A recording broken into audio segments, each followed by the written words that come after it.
Hi everyone, my name is Chloe Keller. I am from FSI Esquimalt in British Columbia, and today we are going to be going over a workshop to improve your squat depth mobility and possibly troubleshooting some errors that you're doing while you're doing your squat.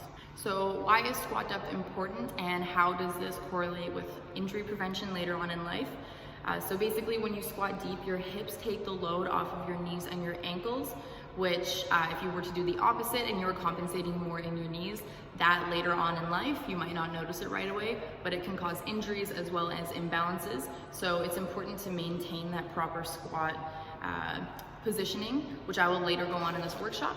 Also, when you squat deep, we are mostly just working towards being pain and injury free. The deepest squat isn't for everybody, everyone's bodies are different. So as we go through this workshop, also keep in mind that everyone's range of motion might be different. So try to follow along, do some of the tests and the exercises, and then by the end of this workshop, I hope that you figure out your range of motion, what your body is capable of, and working towards getting a pain-free and injury-free squat. Remember too, with your squat depth, there are adaptive errors as well that could be going on in your life. So before you work out, making sure that you get a nice warm-up cool down, as well as making sure that you don't have any sleep deprivation, that you're having proper nutrition, that you aren't dehydrated, prolonged sitting, chronic inflammation. There's many factors that could come into play with this. So also just looking at a more holistic approach towards your own personal health as opposed to your physical fitness. It all ties in together, so it's very important to keep an eye on all of these aspects of your life. So it's very important before we get started that we have a proper bracing sequence. Basically, it's just getting your glutes, your core nice and activated, your head in a neutral position, as well as your shoulders and your shoulder blades. So step one, the first thing you want to do is you want to squeeze your glutes as hard as you can, and you want to have your feet parallel to the ground. Step two is you want to stack your ribs over top of your pelvis. So you want to brace your rib cage down and balance right on top of your pelvis. Next, you want to get a nice tight belly. For this one, there's a good exercise where you inhale and exhale. And at the end of the exhale, you're going to feel that nice tight core. Don't forget to keep squeezing those glutes. And the fourth step, you want to have a nice neutral head. And you don't want your shoulder blades squeezing together. You want them more so pulling down towards your hips. And getting everything nice and activated, that is your bracing sequence. So it's important to keep your torso upright while you're doing squatting as opposed to leaning forward, because it increases your range of motion, it increases stabilization, as well as your motor control during your squat. So that's very important to keep in mind. So a lot of the times you'll hear people say chest up or proud chest. That is what you want to accomplish while doing your squats. As well as your heel and your foot stance is very important. I will go a little bit more into depth later on in the workshop, but just to give you some basic guidelines on what your heels and your feet should be doing.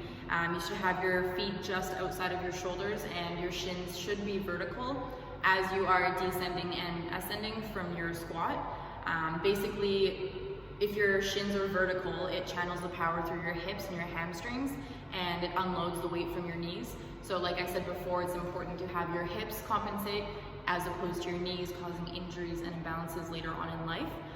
Basically, if your shins are not vertical, you can lose your power from your posterior chain or your glutes, which is very important for your squat.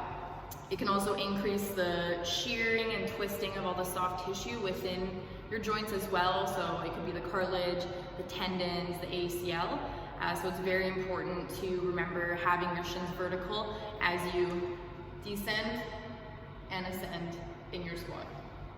So another thing I wanted to touch on as well before we move on to actually working on the squat, another important thing is hamstring loading. So I'll try and get into the picture here so you can see my low back. So basically you do this by driving your hips back with a flat back to maintain your proper torque through your arms and your legs. As you do this, it is very important to keep that nice and engaged, because if you don't, you are going to break your lumbar spine if you try doing it without activating your hamstrings. And that's when we get what is called a butt wing, where you have your hyperextension in your low back.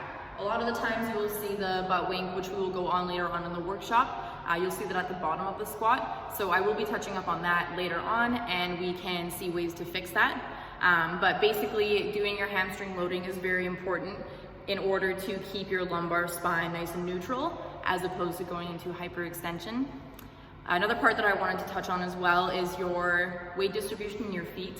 So basically you want the weight to be in the center of your foot as opposed to having them on the balls of your feet or your heels. So basically your center of mass should be in the front of your ankles is the best way to describe it, keeping your entire foot on the ground. So as you go down, you'll feel it right in front of your ankles, you'll feel that tension, and that means that you have your feet in the proper place and that we are going to be avoiding injuries later on in life. So just to go over a little bit more of your torso lean during your squat, it's all about the hip joint angle. So remember that the more upright your torso is, the deeper the squat. There are some squats that are deeper than others. For example, the front-loaded squat, you can do it as a clean, or you can have your arms crossed with the barbell across your shoulders. That, as well as the goblet squat, so that is great practice if you want to get a little bit deeper into your squat. Remember, don't force yourself, everybody's different, but as you have your kettlebell or your dumbbell, whatever you want to use for your goblet squat, you will be needing to have that torso nice and upright during the squat to maintain your center of mass with the weight close to your chest. So just to give you a quick example, I have a kettlebell right here. So for your goblet squat, you're going to be having it nice and close to your chest. You need to keep your chest nice and proud in order to maintain that center of mass, or else you'll be leaning forward too far. So as I go down, I'm going to go into my bracing position, and I'm going to drop down and come back up. So as you can see, you need to hold the kettlebell nice and close to your body. Like I said, you can use a dumbbell for this one. So that's important to have a nice upright torso, as opposed to the low bar versus the high bar back squat.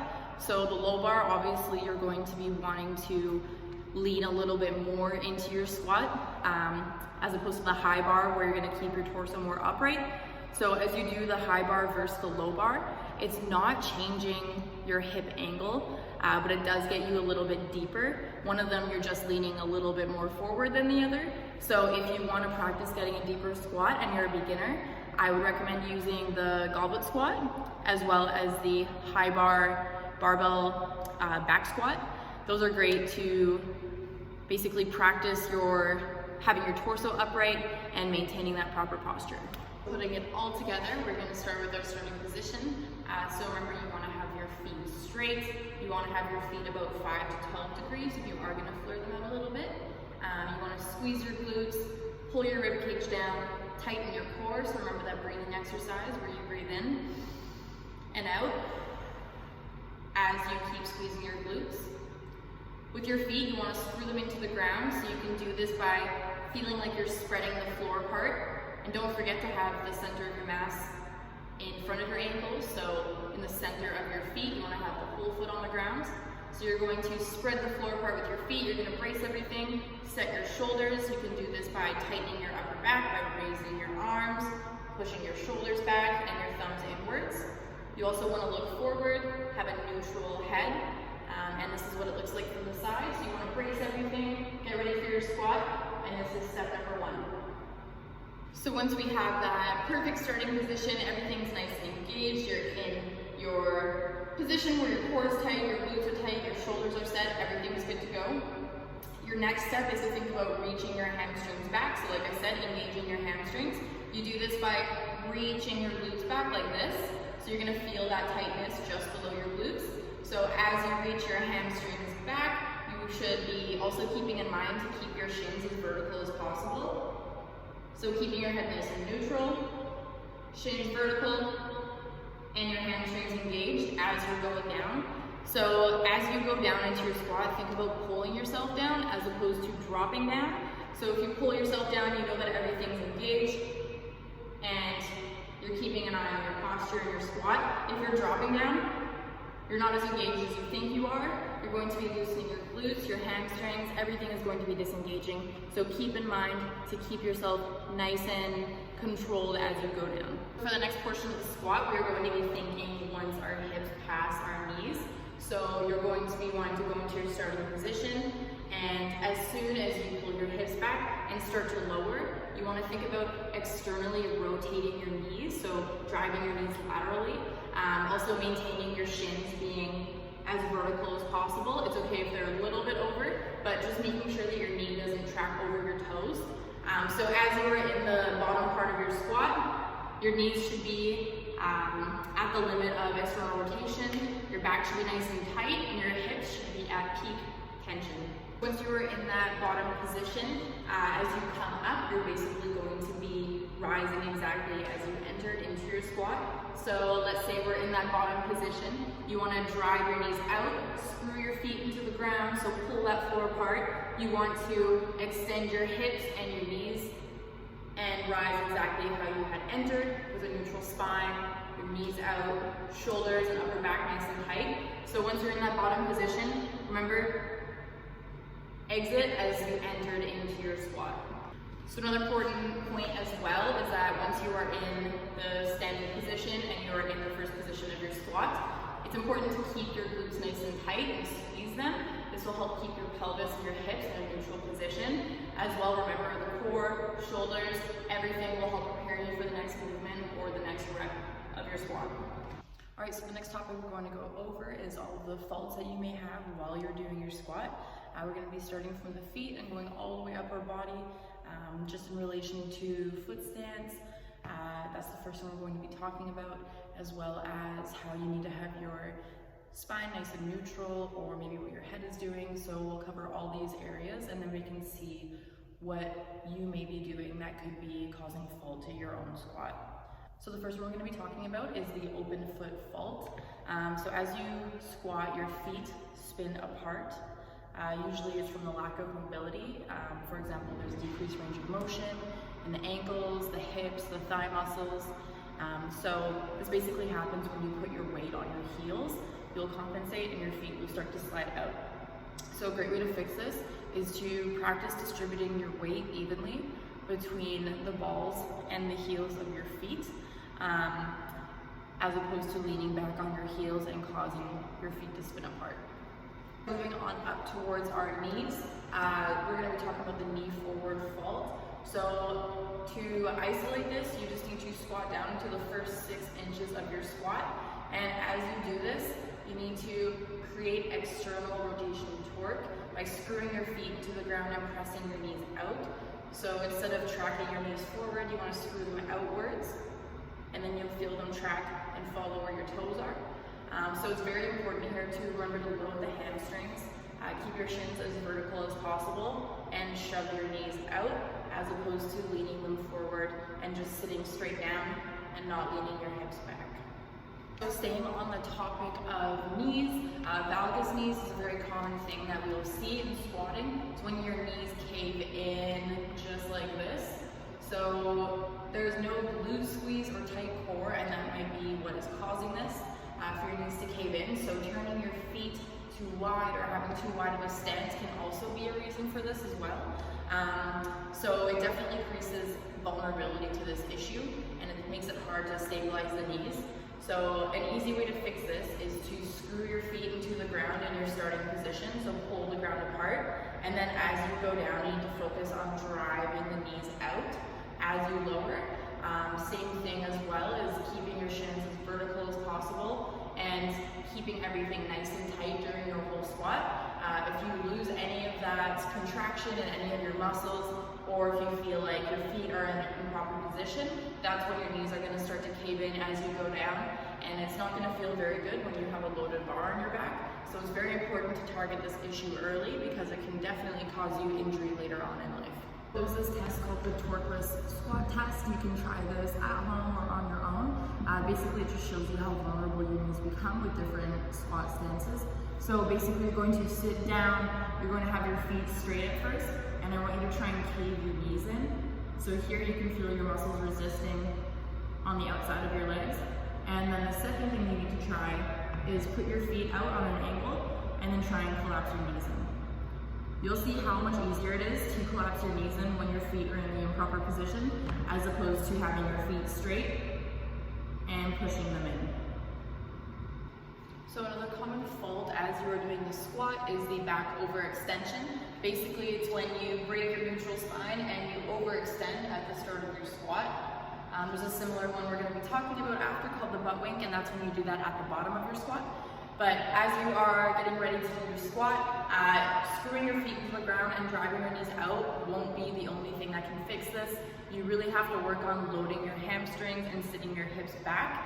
So getting into that proper position that we did at the start of the video, where you brace your whole body, you squeeze your glutes, your core is nice and tight, you have your feet in proper position, and as you go down, you need to make sure that you're keeping that neutral spine, because as soon as you break this, it's going to cause you some issues, especially if you have a loaded bar on your back. So as you're going down, if you really focus on loading those hamstrings and pulling your seat back, as opposed to starting off in the back extension position and going down with improper spine, as opposed to having a neutral spine. So next we're going to be talking about the butt wink. So the butt wink is when your pelvis tucks near the bottom of your squat. So this can be caused by reaching your butt back as opposed to loading your hamstrings. If you reach with your butt and not your hamstrings, basically it will unlock your abs, you'll have overextension of the lumbar spine. So let me just give you an example here. If I'm not bracing my body for a squat and I'm going down at the bottom of my squat, you can see that my pelvis shifts backwards. Basically the femur, your leg bone, it runs into the top of your hip joint and it slowly drives your pelvis back, trying to realign your pelvis into a better position, which is also horribly unstable and makes you very poorly braced. So a way to fix this is just getting that bracing position at the start of your squat, so making sure that you squeeze those glutes, get your core nice and tight, and really focus on driving those knees outwards as you're going down into your squat. It'll give you a lot more stability, so focus on all those steps. Do not reach back with your butt. Load those hamstrings before you go down, and make sure that you're doing a safe squat. So if you notice you do have a butt wink, try these different things and then see if it helps you out. If you feel like you get to a certain point and no matter what your pelvis tucks near the bottom of your squat, you don't have to go down as far as you think you do. Remember, everybody's different. So if you find that you have a butt wink, no matter what, you've tried all these things, try and go down to the point where it's just before you create that butt wink, and then that should be your new depth and range of motion for your back squat. So this next one is really easy to go over. It is the head fault. So this one's very basic, just making sure that you have a nice neutral head as you're doing your squat. So if I'm going down and I'm not looking up or down, you just want your head nice and straight on just like this. You don't want it turned any certain way. It just puts you into an overextended position if you throw your head back. I know that sometimes when you want to keep your chest up nice and proud, you feel like you also need to throw your head back a little bit. You don't need to do that. So if you keep your chest up and you just keep your spine nice and neutral, your neck is in a very comfortable position, and you're looking straight forward, that's going to be way more comfortable for your neck. So you don't need to throw that head back, just look straight on.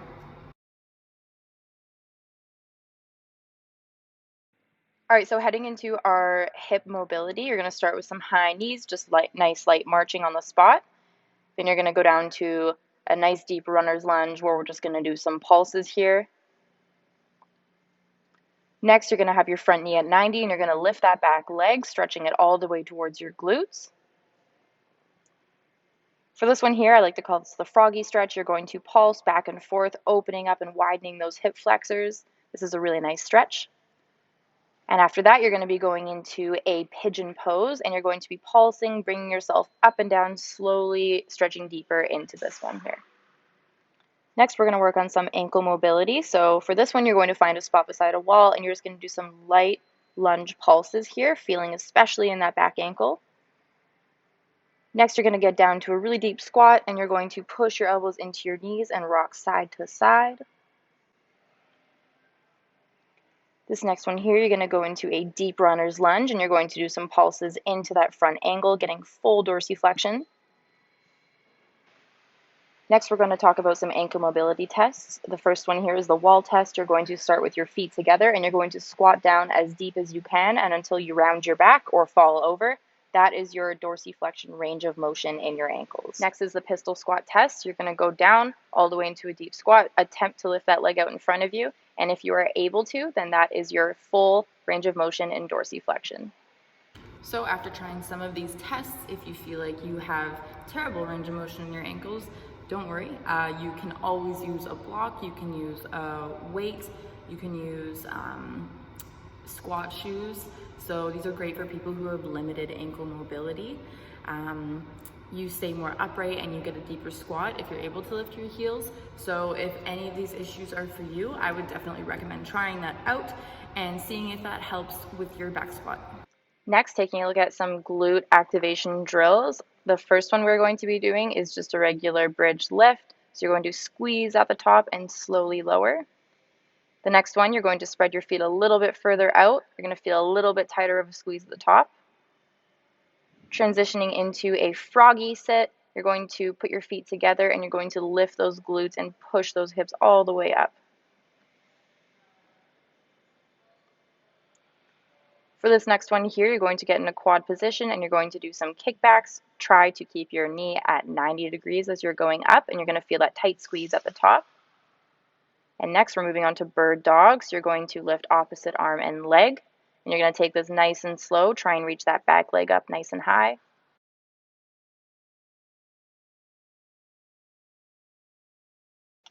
Next, we're going to be talking about hip traction and how that can be corrected with banded distractions. I will be going over that shortly. Quickly, I just wanted to take a look at the joint capsule here. So it is basically a ligamentous sac, which is thick and leathery at the joint that completely surrounds the joint. This bag of tissue creates an internal environment for freedom of movement, as well as stability, keeping the joint itself from overstretching.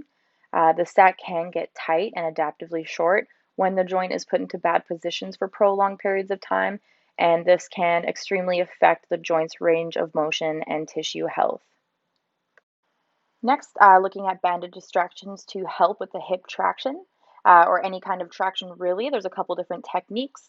You can use thick exercise bands to help you either pull the wrist or the ankle joint surfaces apart so that you can reset the joint into a good position. For the shoulder or hip, just like you see here, you can use the bands to encourage motion through the joint capsule so you can restore intra-joint articulation, so how the joint moves inside of the joint capsule, and it puts the joint into a good position, as opposed to how we had talked about earlier, the butt wink. That is when your femur slowly pushes your pelvis back. So being able to correct these things can help you significantly in your squat and your everyday workout routine. So for example, when you sit all day, hip flexors become adaptively short, but the head of your femur will also move anteriorly in the hip capsule instead of remaining in the center of it where it belongs. So every time you perform a deep squat, the head of your femur hits the acetabellum, so the hip socket, and this may make you feel an impingement or pain in front of the hip when you squat or mobilize in positions that close that joint. So for example, if you're trying to mobilize the front hip, you can wrap a band around the back of your upper thigh and create an anterior distraction by pulling the hip forward. So you get into a lunge position like I have here and perform split squats by lowering and raising your back knee. If you don't feel anything, you probably have full range of motion like I do. But if you can't get your hip into an extension or feel a big stretch in front of your hip, the chances are that your hip capsule is restricted. So if you try either of these exercises, this one is slightly different. You have it on the inside of your thigh and you're pulsing your leg inwards and outwards. This is great prep for loaded and dynamic movements. I just want to say thank you for watching my video. I hope you learned some new things, and as well, I hope you learned maybe how to correct some of your own faults that you've been dealing with, whatever it is. Remember too, it's very important to realize that not everybody can squat deep. So if you feel like you're one of those people, don't force it. Go to where your range of motion and your mobility allows you. Sometimes you just can't help it. Sometimes it's just the way the head of your femur is shaped into your hip socket joint. So keep that in mind as you are squatting, and I hope everyone has a great day.